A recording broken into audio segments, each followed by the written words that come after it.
নমস্কার, আমি নন্দিনীর সাতকাহনে আপনাদের সবাইকে স্বাগত জানাই।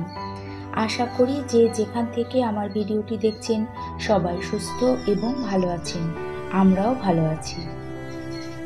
আজ বিকেল 5টা থেকে ভিডিওটি অন করলাম। স্নান খাওয়া দাওয়া করে দুপুরবেলা একটু রেস্ট নিয়ে বিকেলে ঘুম থেকে উঠে চলে এলাম প্রতিদিনের মতো গাছগুলোতে একটু জল দিতে। এখন যা গরম আর রোদ, এই গাছগুলোতে দুবেলা করে জল না দিলে গাছগুলো কেমন যেন ঝিমিয়ে পড়ে। ছোট এই গাছটা নতুন লাগিয়েছি। ব্যালকনিতে খুব বেশি দামি কোনো গাছ নেই, তবে যা আছে আমার কাছে এটাই অনেক। এই প্রত্যেকটা গাছ আমার নিজের হাতে লাগানো এবং আমার খুব শখের।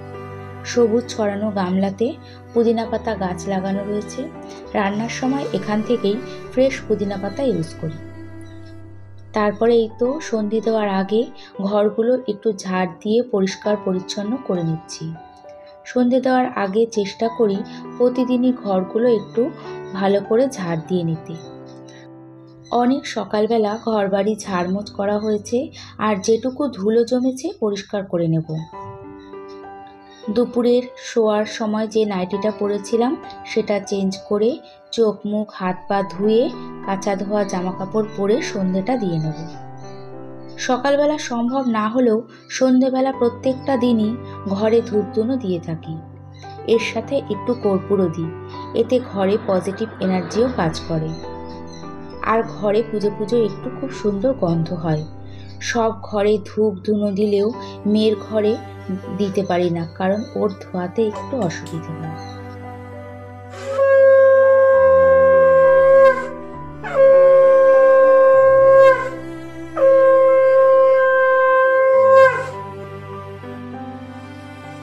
তাই ওর ঘরের সামনেই ঘোরাই, ভেতরে আর ঢুকি না।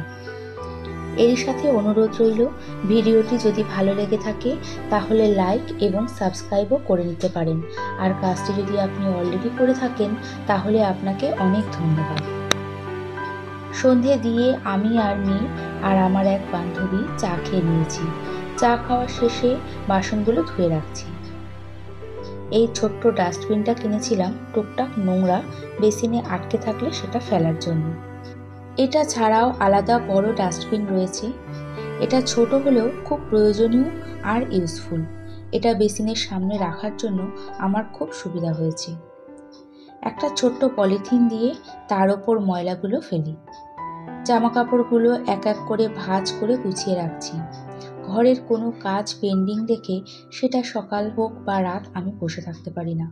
যতটা সম্ভব কাজ গুছিয়ে নিয়ে তারপরে একটু নিজের জন্য সময় বের করি।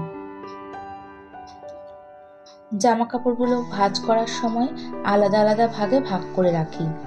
যেটা মেয়ের ঘরে যাবে সেটা আলাদা, কিছু হাজবেন্ডের আলমারিতে রাখার জন্য আলাদা, কিছু আলনাতে রাখার জন্য আলাদা।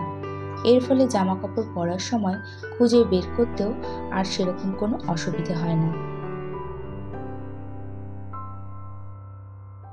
জামা কাপড় ভাঁজ করা কমপ্লিট হতেই দেখি আমার শ্বশুরমশাই এসেছেন।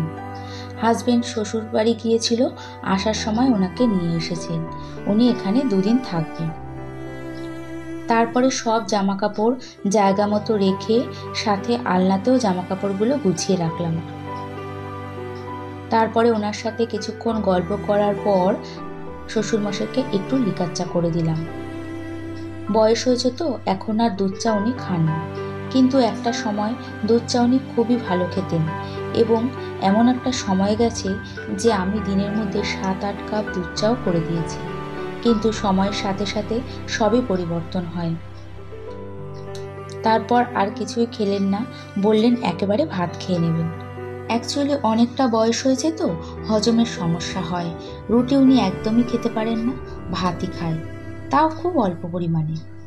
এর মধ্যে হাজবেন্ড আয়রন করা জামা কাপড়গুলো দোকান থেকে নিয়ে এসেছে, সেগুলোই জায়গা মতো গুছিয়ে রাখছি।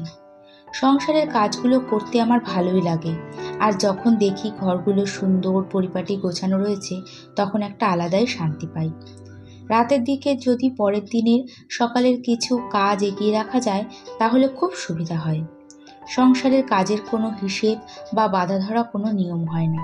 প্রত্যেকটি হাউসওয়াইফরাই তারা নিজেদের কাজ টাইম ম্যানেজ করে গুছিয়ে রাখে। দেখলাম হাতে কিছু সময় রয়েছে, তাই পরের দিনের জন্য সজনে ডাঁটাগুলো কেটে রাখলাম। এগুলো বাজার থেকে আনা হয়নি, একটা কাকু দিয়েছে, তার বাড়ির গাছে হয়েছে। সেখান থেকে কেটে নিয়ে কাপড়ের ব্যাগে করে ফ্রিজে রেখে দেব।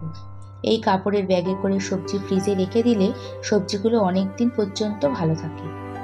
এদিকে ভাতটাও হয়ে গিয়েছে।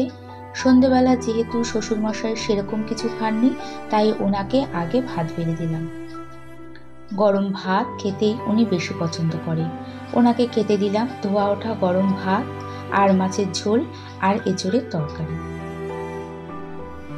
তারপর আমরাও খাওয়া দাওয়া করে বাসনগুলো ধুয়ে গুছিয়ে রাখবো। আর এই তো রাত্রিবেলা কিচেনটাও পুরো ক্লিন করে রাখছি। সামান্য জিরে, জোয়ান আর মৌরি দিয়ে সকালের জন্য ডিটক্স ওয়াটারটা ভিজিয়ে রাখবো। সাথে আলাদা কাপে চিয়া সিডসও ভেজালাম। চিয়া সিডস খাওয়া খুবই উপকারী, চেষ্টা করি প্রতিদিনই খাওয়ার। অনেকেই এটা স্মুদি বা ওটসের সাথে খেয়ে থাকে, কিন্তু আমি দুটোর কোনোটাই খাই না, তাই নর্মাল জলে ভিজিয়ে খাই।